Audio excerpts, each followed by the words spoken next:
Welcome to Loving Me Before I Love You with Tammy Nicole, the podcast dedicated to you loving and putting yourself first.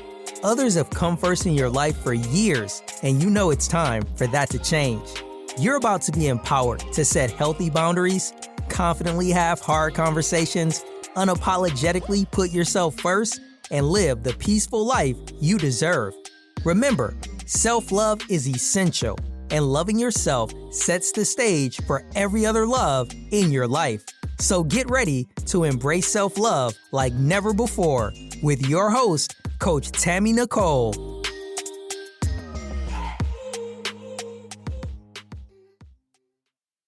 Welcome back. Welcome back. It is Transformation Tuesday over at Loving Me Before I Love You. I am your host, Coach Tammy Nicole, and I am super excited. Y'all know we just started the month of May last week, and we are talking all things like mental health, and today's no different.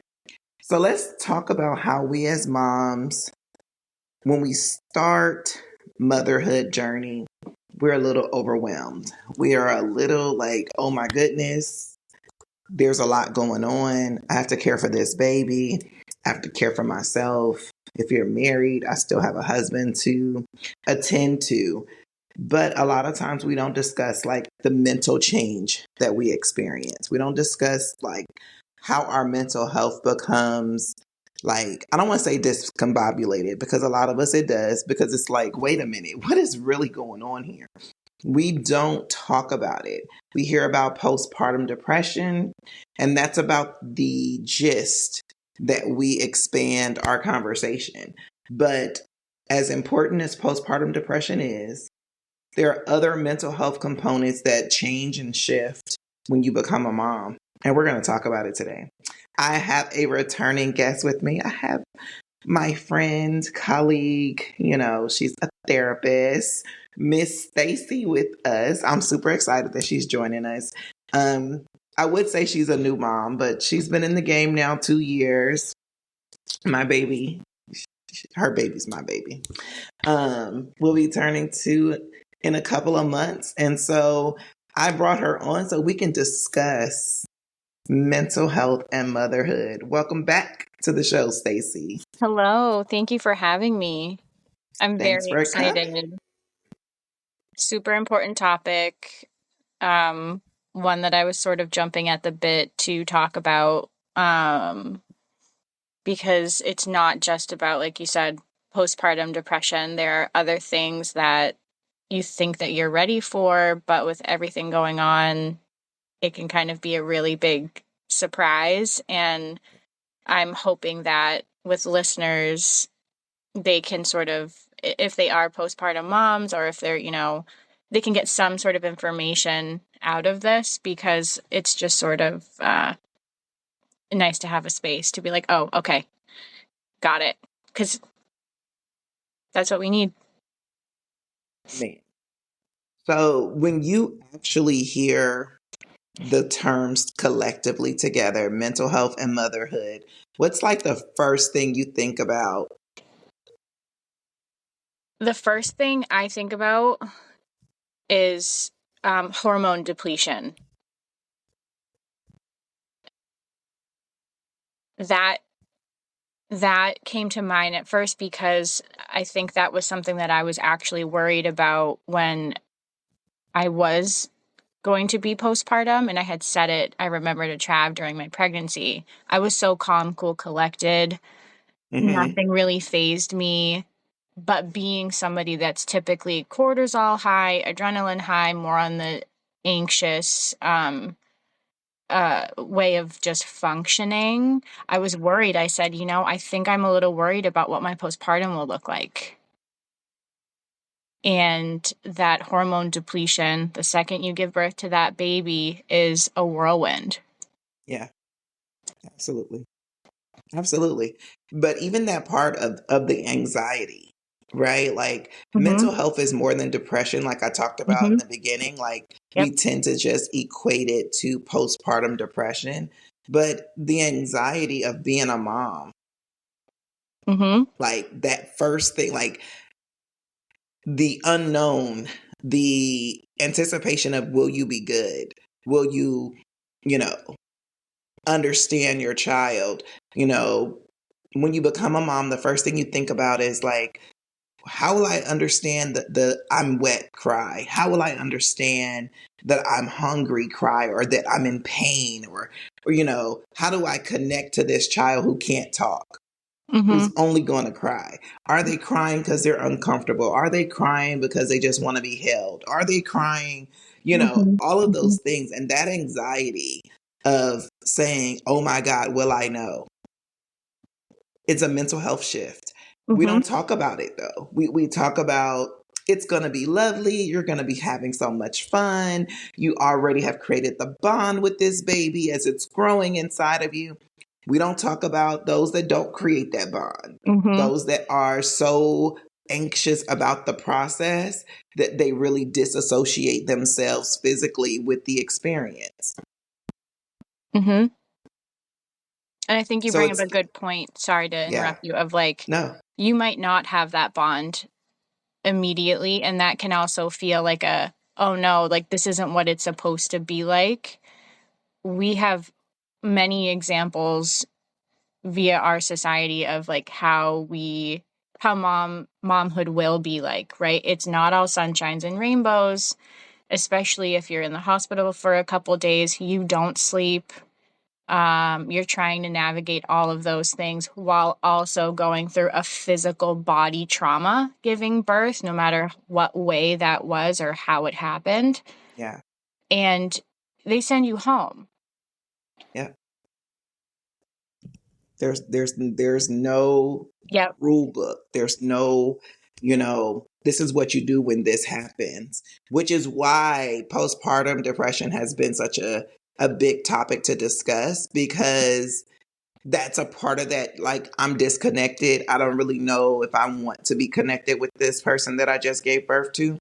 Mm-hmm. But the other part, again, that they don't bring to the forefront is, what the heck am I supposed to do? Mm-hmm. And when you, as an individual, if you just take motherhood out of the equation for 2 seconds, you as an individual, when you don't know what to do, most of the time panic. Most of the time, you kind of lose you like, wait a minute. Now, granted, the best option is to get yourself a mentor, someone who's, has been a mom, who has walked those roads of figuring it out and understanding kids as a whole. That's like the easy go-to. But every process, every journey is different. I think about us when we have our conversations, like with Sweet Pea being, Mm-hmm. still little, she's going through different things. And it's like, yeah, well, what my kids did X, Y, Z, it's what I did. It doesn't necessarily mean that Mm-hmm. my answer or my solution is going to work for her, Mm-hmm. because Mm-hmm. she's still her own Mm-hmm. individual. She's Mm-hmm. still her own little self. Like, there are what I call the similarities of life, of growth, of, Mm-hmm. like becoming an adult, because that's all these babies are going to do is become adults. There's a lot of similarity in that, but there are a lot of differences too. Mm-hmm. And so you have to take care of your own, mental health in the process of, like, becoming a mom, like, because you don't want to put your anxiety on the child, because we They're all know perceptive. emotions transfer. Absolutely. And I want to go back really quickly to that part of like a mom. It would be great if a mom had somebody to have as a soundboard, Mm-hmm. whatever their journey has been or what developmental stage their child is at. And it's also the most, it can be the most lonely,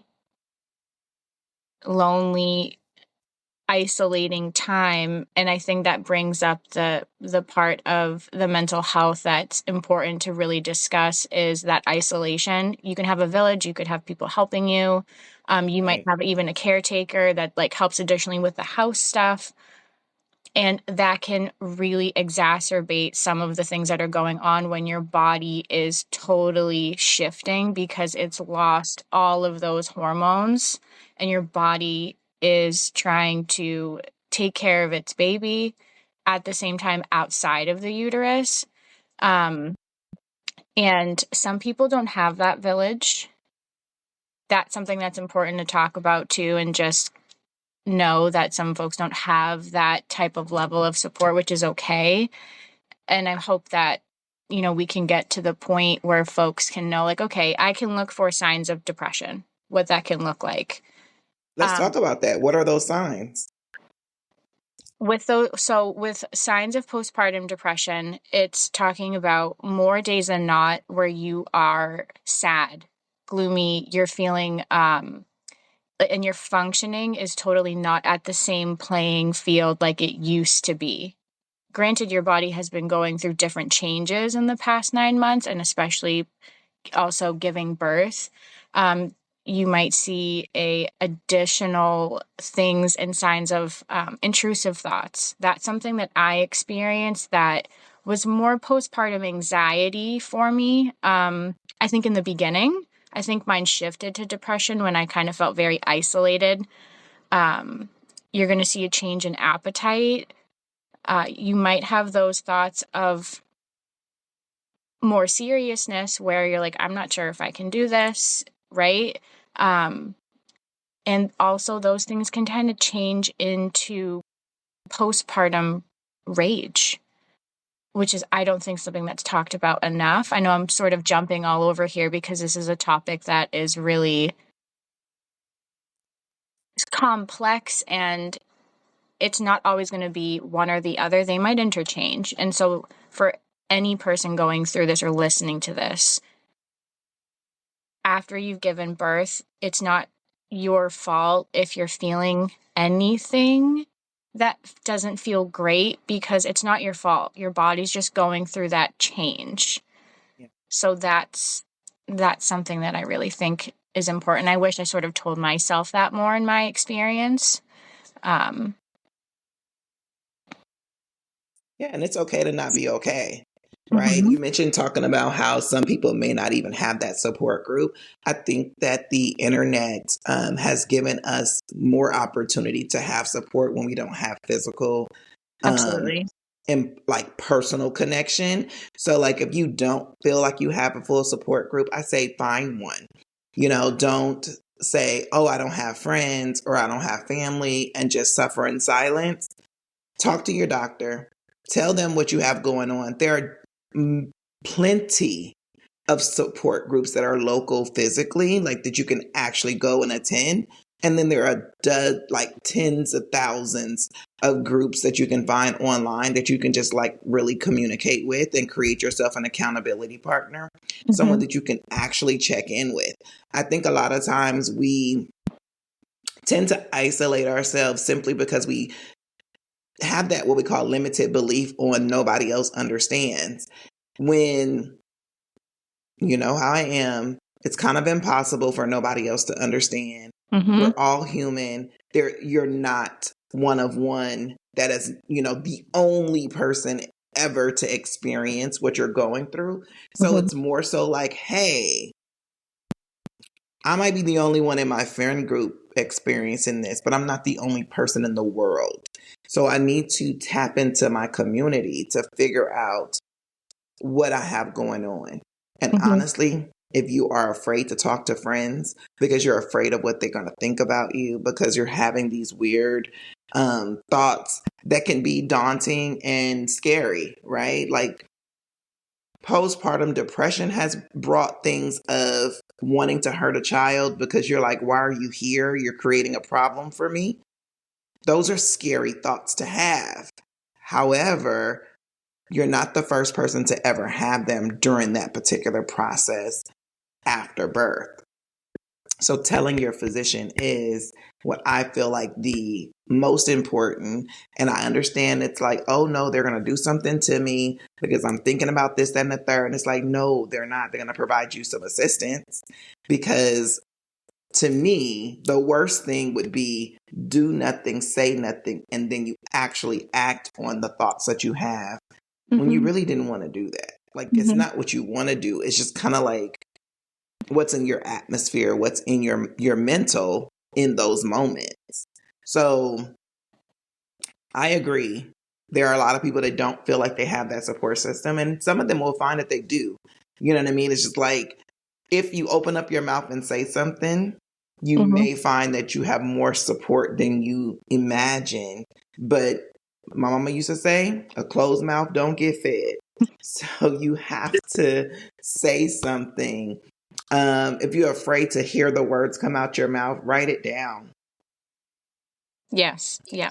I think having an opportunity to sort of get whatever is in your mind out, right? Speaking from the therapist lens of, it doesn't do any good jumbled around in there, right? Our mind is like a file cabinet, and sometimes it's going to get really disorganized and messy, and getting things out on paper, whether you give yourself a minute, just jot whatever you want out, then read it back to yourself. And then you can throw it away and sort of have a space or a moment to process differently. Maybe you may not feel like you have that time to do that, but no matter what, it's beneficial to just try something different. And I wanted to mention that even when you go to your doctor or you're going to all these appointments, check in with your physician or your OB about what support groups or what other support your hospital has. During pregnancy, those classes are great, but even postpartum, right? Like lactation consultant groups, breastfeeding groups, just general mom meetups. There are some great apps out there that you can meet moms virtually through an app. I think the one I had used is called Peanut, and you can just see what new mom is in your area and just have some space for solidarity. They may not have the answers as well, but you can be like, great. I wasn't the only person thinking of that. So reach out and kind of just see what's around. Even if you might not use it, at least you're not feeling, oh no, I have nothing to fall back on, because maybe you already sort of checked that out while you're still nesting. What's around? What can I do? That's a good point too. I think thinking about the aftermath before you actually reach it is important. You mentioned like the lactation and things like that. The lactation part was an issue for me. Like when I had Deuce, he was a preemie.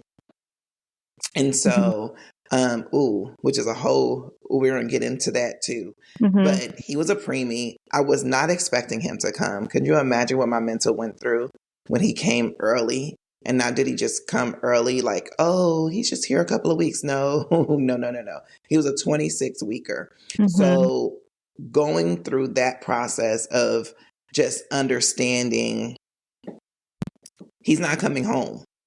Whereas most not all, most experiences are, I get pregnant, I carry this baby full term, I deliver, we stay in the hospital 2 to 3 days, 5 max if I had a C-section, and then we all go home as a family and hunky-dory, let's get this party going.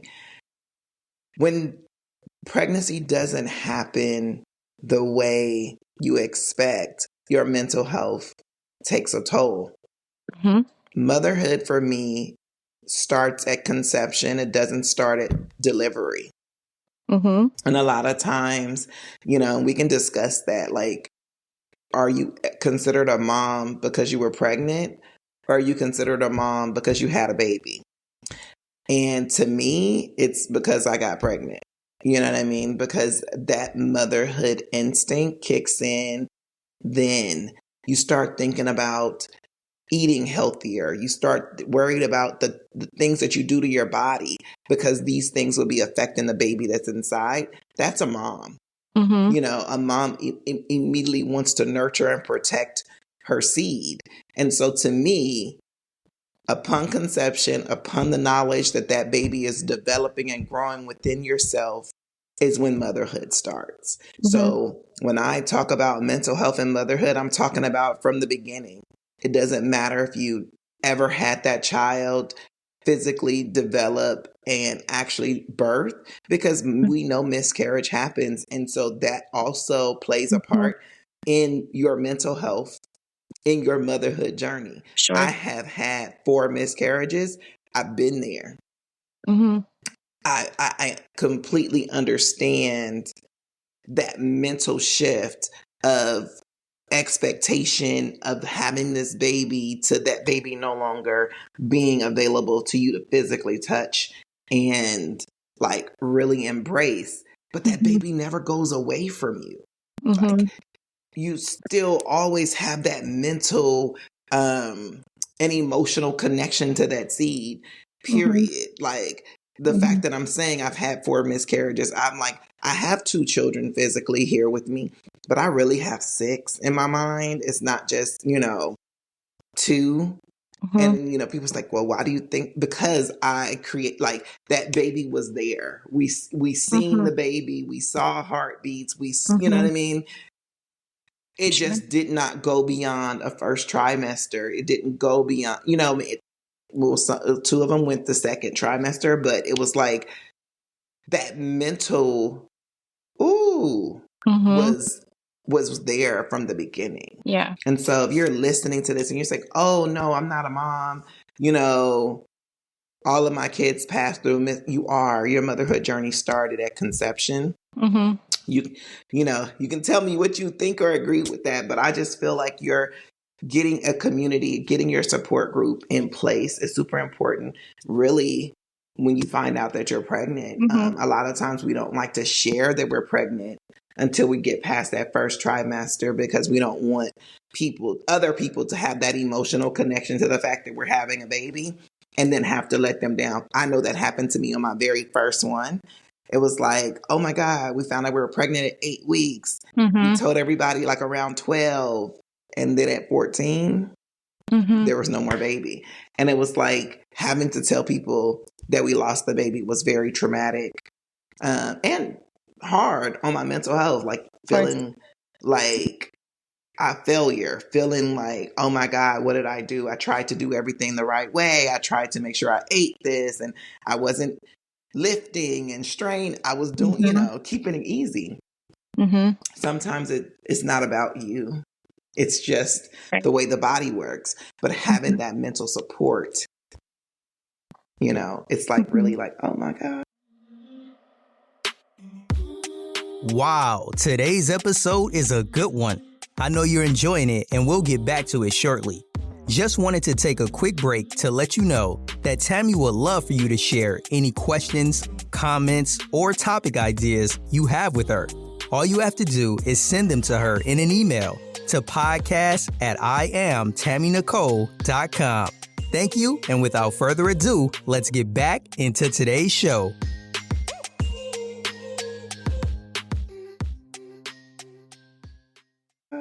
Mm-hmm. Mm-hmm.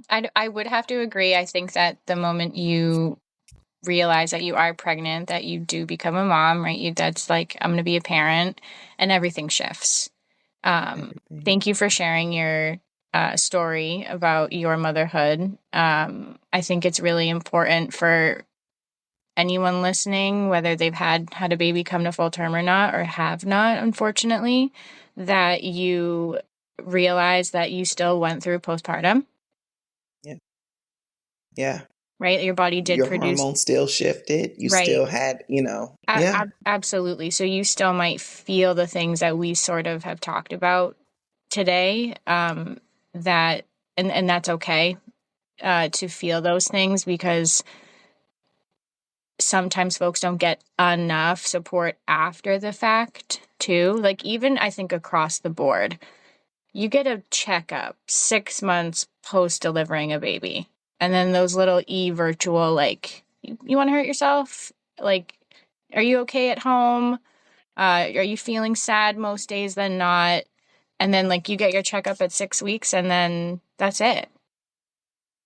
They say come back in, call us if you feel anything else, or Right. which is okay, great. I feel like that's just what they need to do, but I think there has to be a collectively better process for any parent going through this journey, no matter what. I agree. I think we don't. I think a lot of times we immediately assume that people will be willing to share when they're in despair. But most of us suffer in silence, Mm-hmm. especially like even people like myself who are what I call the strong friend, the one that everyone comes to for everything. Mm-hmm. Typically, you don't reach out for assistance because you're so used to being the assister. Mm-hmm. Mm-hmm. That makes me think of something that I saw. So everyone asks you, like, how are you doing? How's the baby while you're, pre-birth, and then after the fact. They And just this want to kind of talks and ties into that, like the Village podcast that we did, right? Your Village. yeah, People always checking, like, how's the baby? How you guys doing? Like, or they want to come over, they want to hold the baby. But like, what about holding the mom? yeah, yeah, absolutely. And it's the crazy part is no one, I don't think anybody does it intentionally as I don't far think so either. as I agree. forget mom. However, it's the newness of the baby that's the attraction piece, right? It's like, oh my God, new baby, cute baby, da da da, baby, baby, baby. And you forget the traumatic effect that even having this baby put on that mom. And so it's like, yeah, you see her. And I've seen this happen way too many times. It's probably never going to stop until we really take account for how this really affects people. But Mm-hmm. you see them like you can be out and about.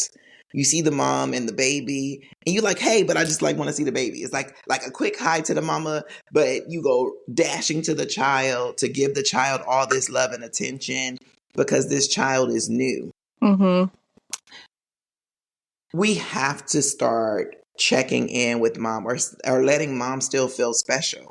I think about when people get married, they ask when is the baby coming 50 million times. Oh, The please. baby come. They don't care about nothing about that marriage. If the marriage is good, if the wife is cooking and cleaning or the husband treating her right and still romancing her, like they don't care about that part. It's like, yeah, Mm-hmm. but when y'all having kids, Yeah. we got to do better. Mm-hmm. A lot of times we don't think about the things that we do and how they affect the people that we love. It's more so just what we want. What is our goal? What is Mm-hmm. our mission? What is, the Mm-hmm. thing that we're focused on? And that's typically what we aim Sure. towards. Mm-hmm. Right. It's like, I think some folks mean really well when they're like, okay, when are you going to start a family? Right. Because they want that for that couple, but they don't necessarily. And this is a whole different discussion topic Yeah. podcast, right? Of like, not every mom wants to have children. Not every Right. So woman, yeah. not every, right. Or like, not everybody wants to have kids. Anyway, that's a whole other discussion. But I think that just points out that people, I think, sometimes mean well. I'm just going to be honest. Like, even people that are really close to you, when you talk about your experience and they're older, let's just say grandparents and beings from so many separated generations, and what they Yeah. focused on back then and what what I've had now in my experience at the touch of my hands with technology or these new classes that they provided for parents is, I just want you to listen to me. I don't care what you did 30 years ago Yeah. or what you didn't focus on, because this is what I'm focusing on. Right.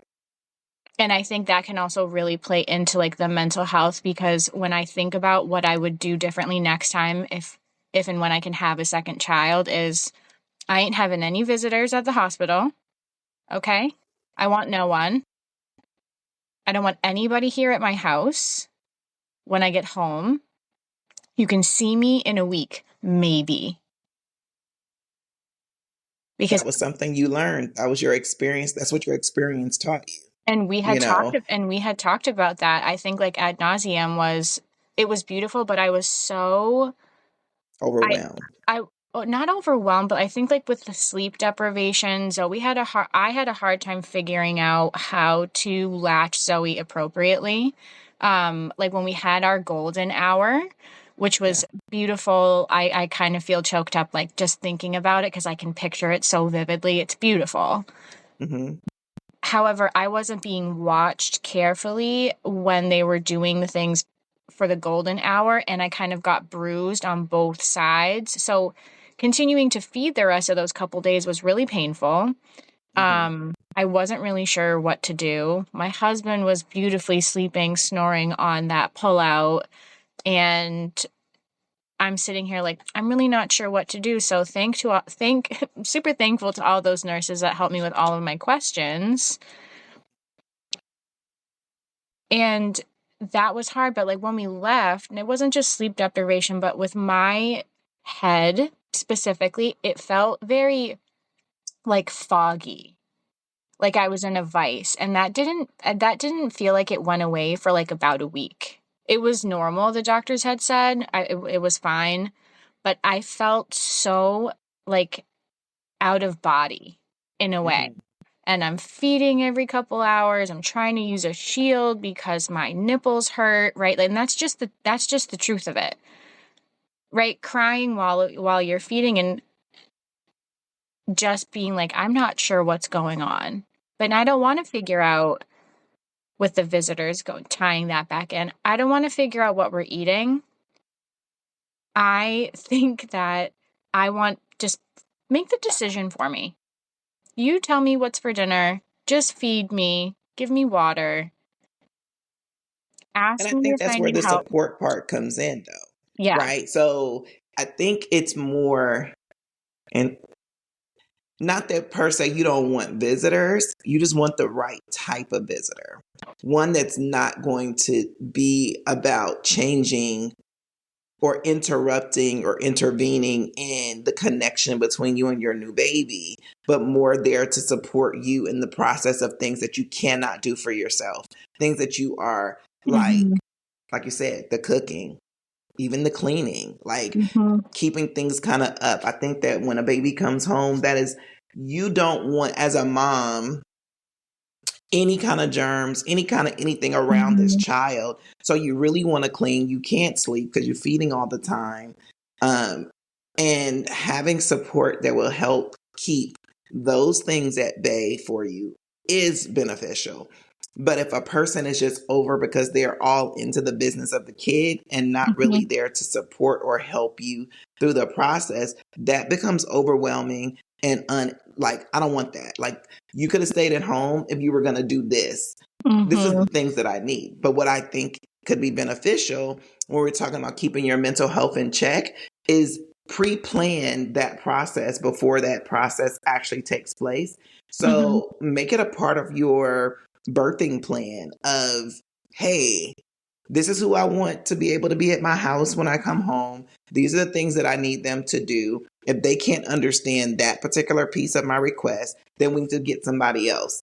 Mm-hmm. But a lot of times we don't think about those things. Most of the time it's, if your mom is, blessed to still be here with you when you have babies, it's typically mama's coming to town, mama, and you immediately think my mom's going to be my Mm-hmm. saving grace, etc. But sometimes your mom is not necessarily the best person either, because they are in a transition of being a grandparent, and they have Mm-hmm. their own idea of what motherhood is because they mothered you.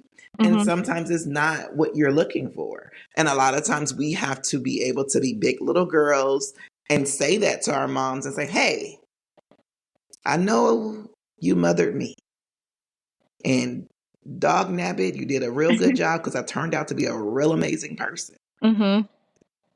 But it's my turn, Mm-hmm. and I want my rules in place. Absolutely. Boundaries And are being really. able to set those healthy boundaries with your mom. I know it's scary. I know it's something that you don't per se think about ever having that real hard conversation about. But when you're unhappy with their decisions for your child and yourself in that moment, you have to say something. And you don't want it to have to say it in a space of anger, in a space of discontentment where you like are lashing out at them, and now Mm-hmm. you have a bigger problem on your hand once things kind of calm down. Mm-hmm. Mm-hmm. So plan ahead of time, have that Mm-hmm. real conversation with them.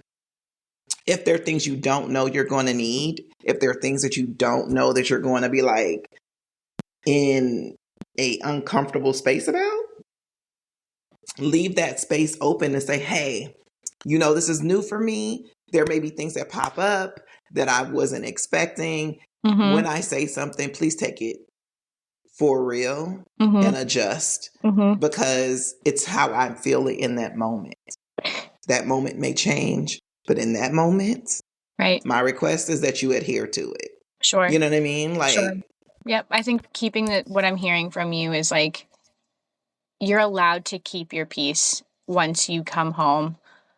And it's okay for that to shift. You might feel, oh, I'm really up to doing this and this today. And that might change on a dime because you're yeah, postpartum and yeah, you're not quite sure what you need. And that's really okay. Something that I'm looking forward to saying in the future, if I can, is, hey, I'm not really sure what I need. I'll let you know when I know. yeah. And that tied into the support, the people visiting, bringing us food, just checking in quickly to see if we needed anything, but also with my partner. Yeah. You know, I had so many shifts mentally where I was like so elated, and then the wind could blow on me differently and I would cry uncontrollably. And so there's always that check, or whoever's there as your support, right? Might not be your partner, sister, sibling, friend, coworker. And it's okay to be like, I actually don't know what I need right now. So I had developed this hand signal with my husband, where if I was in a space or he could actually visibly see, like, you doing okay? It would be like a thumbs up. Like, this is like happy tears, happy, some type of emotion. If I had no idea, it was, thumb to the side. And if it was really like, no, I'm not well, I did a thumbs down. And when it was a thumbs down, all I wanted him to do, or anyone to do at that time, was just like, just hold me. And that's amazing that you And were let able me to verbalize. and just like let me be. It could have been an intrusive thought. It could have been, oh no, I'm just really overwhelmed, or whatever the thought or many thoughts at the time could have been.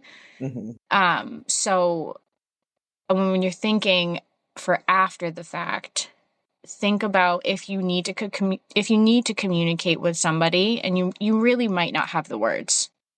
And that's fine. You shouldn't have to be able to verbalize all of your needs because we're human. Do a hand signal. Take some space.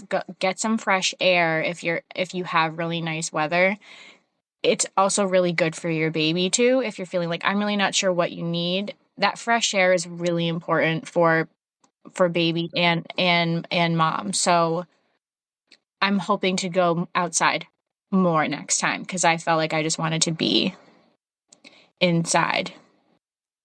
I think we don't think about going outside because we think about germs. We think about, I don't want my baby being sick, and immediately contribute. Outside of my home is where they get sick.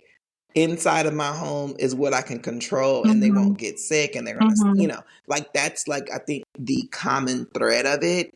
But fresh air is a thing. When babies have croup, they always tell you, go outside, allow them to have that air kind of, and it helps calm that cough down.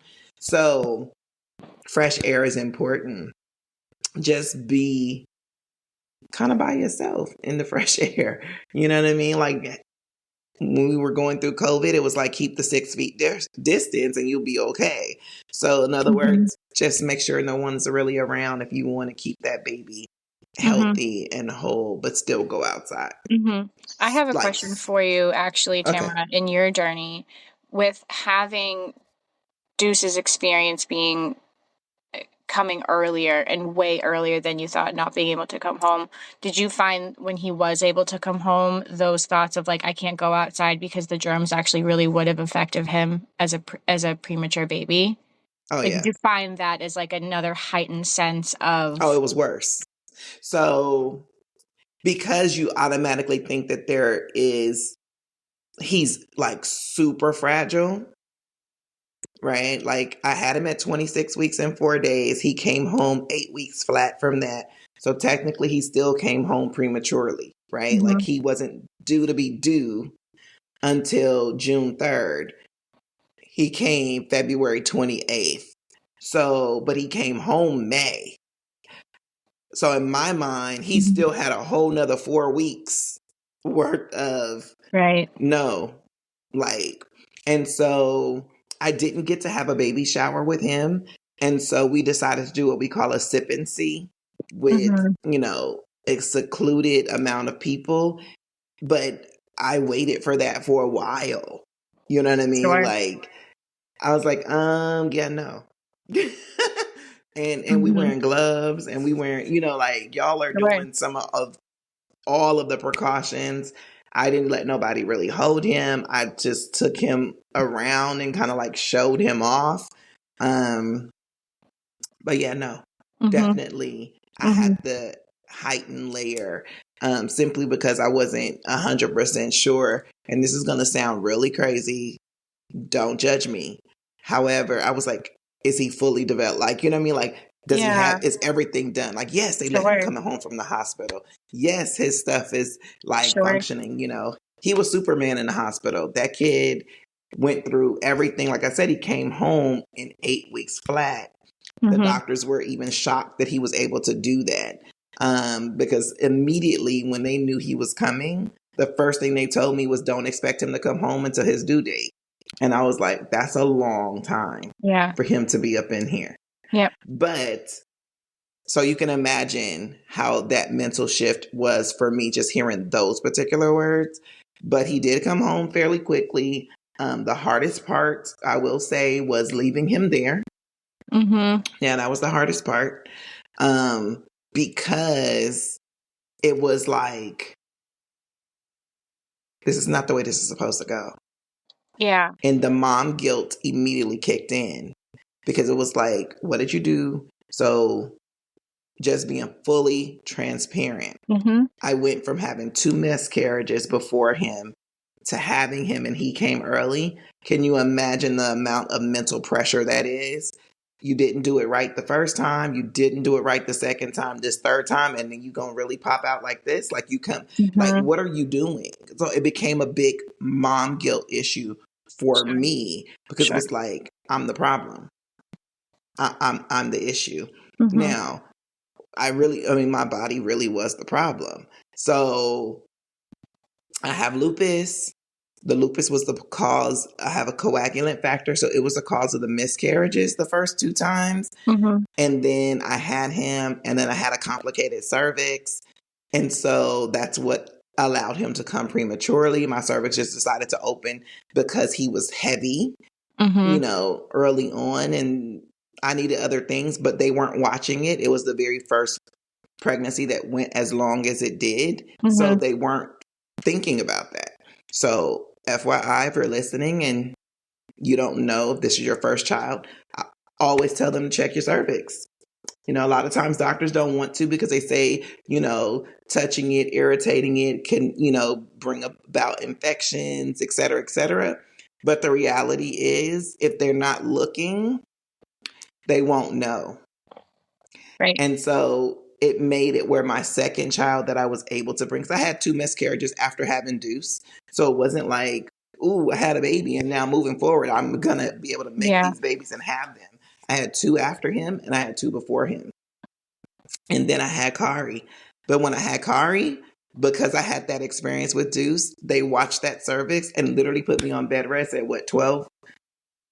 I want to say 12 to 14 weeks. I was on bed rest. And that was because my cervix, it was a complicated cervix. But you think about that mental shift of the weight of saying it's your responsibility to keep this child healthy. That alone is heavy mentally. Like, so your mental health is important. It is important to seek therapy during pregnancy.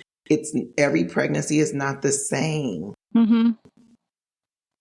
It's important to have therapy after the baby is here because you're Mm-hmm. learning how to be a mom and you are trying your best not to, as they say, screw this child up and, give them all of your trauma and giving them all of the things that you didn't have. You want this child to grow up to be the best human they can be. And so a lot of times that's a heavy load. Sure. And so I always think like having therapy, period, is Mm-hmm. important for any and everybody. But if you're a mom, it's like super important to have Mm-hmm. therapy. Mm-hmm. And the other thing is to stay connected to yourself. Just because you became a mom doesn't mean that you don't exist anymore. Right. Motherhood is a title. It's not an identity. Mm-hmm. It's not It's the like, it's only not part. just who you are. Yeah, it's not the only part of you. It might feel like the most important and the most exciting and complex, beautiful thing at the same time, Yeah. but you are still Tamara. I am still Stacy. I have interests. There are certain things I like to do. And Yeah. I really can't give Zoe my best if I don't feel my best. That part. And that can feel, it might, and it can just be as simple as like, I need to drink more water straight up Yeah. every day. Yeah. I don't drink enough water, but you're so, and what am I drinking? I'm drinking coffee. And I'd say, you Yeah. know what, Stace, have some of that water before you have the coffee. As somebody who I know my body more, I'm cortisol high, adrenaline high. That's just the way I've always been. I don't need the cup of coffee. However, I'm going down that rabbit hole. You can just have, maybe you have an additional snack in the day. Having that nutrients is really going to help you feel less foggy, more clear. So it can just be little things. Continuing to take that multivitamin after the fact, postpartum too. And maybe a little routine once you're sort of feeling like you kind of have your groove until the next development of baby happens and you're like, I got to pivot. And you think, I just figured this out. I got this taken care of. Now it's changed. So I am strongly towards remembering yourself. You know what I mean? Like Mm-hmm. keep yourself, the things that you like, keep them. Don't discard them. Don't throw them to the side and say everything is about this child. Everything is about this baby. No, you have a new responsibility.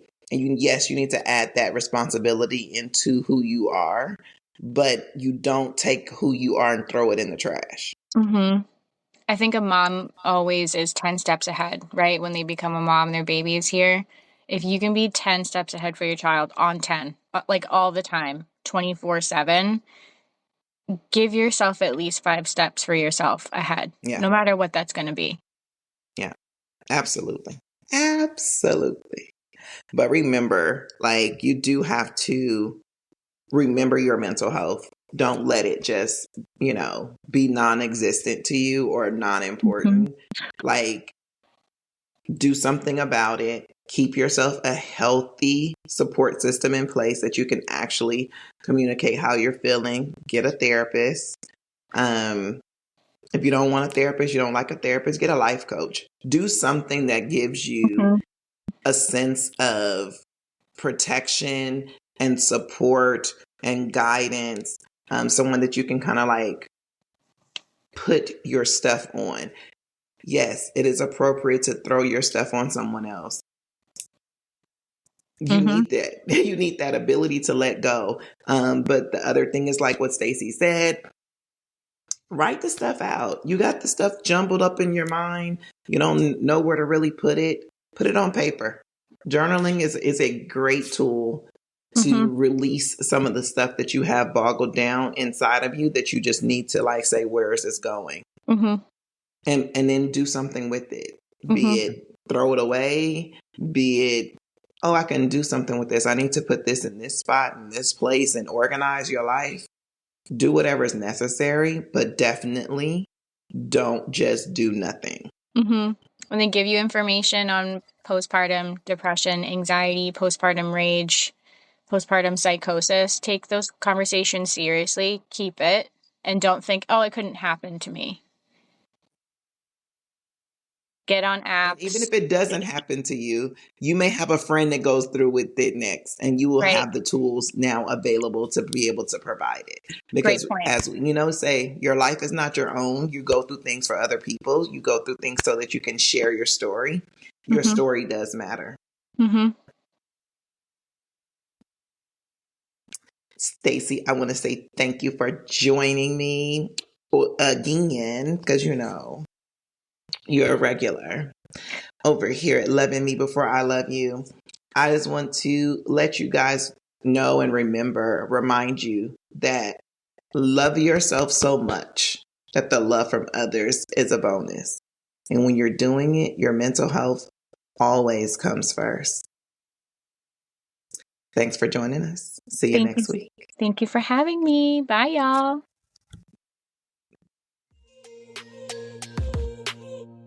Hey, I know you're enjoying today's episode, and we hate to cut it short, but it's not over yet. There's so much more we're going to explore in the next episode.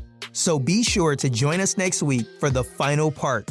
And if you haven't already, remember, you can connect with Tammy Nicole on all social media platforms at Coach Tammy Nicole. Until next episode, continue loving yourself so much that the love from others is a bonus.